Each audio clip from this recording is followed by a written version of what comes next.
conclusion, how do you teach Milton today? A generation that doesn't learn Latin and Greek and Hebrew, and perhaps not even the classics in a way that it used to. How do you teach it today? Well, it's a very good question, and actually, it's interesting that there so many of the great scholars of Milton over the years have been Jewish, which has been very interesting. And it's worth thinking about why that might be. And I think to some extent in the 20th century, I think scholars have found in Milton, a defense of arguments in terms of liberty and freedom against persecution and censorship.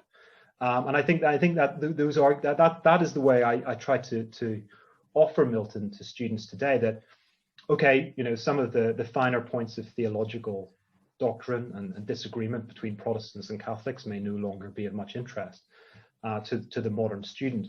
But I think the modern student can appreciate the fundamental debate between liberty and constraint, between obedience and disobedience, between freedom and persecution, that Milton's always concerned with, whether in his prose, when he's writing about freedom of speech, or the execution of Charles I and why that had to happen, or whether he's writing about Adam and Eve in the Garden of Eden and their decision to give in to the temptation of Satan and eat the apple, and why God allows that to happen.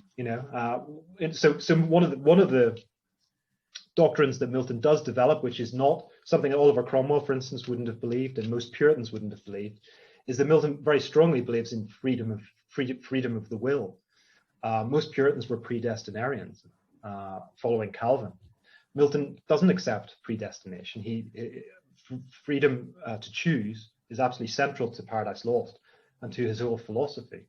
And so I think that to me is the great attraction of Milton, certainly since the 20th century, and if whether or not we've entered a sort of post-religious age, although religion in many ways, religious difference has been as important as ever in the last 20 years.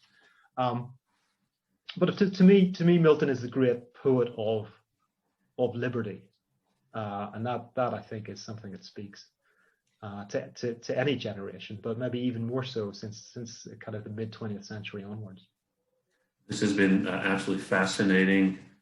Poet of Revolution, John Milton, and as Professor McDowell mentioned, there's a lot more coming. So this is the beginning, and we look forward to the next book. And thank you very, very much for your time today. We appreciate it very much. Thank you very much. I've enjoyed it a lot.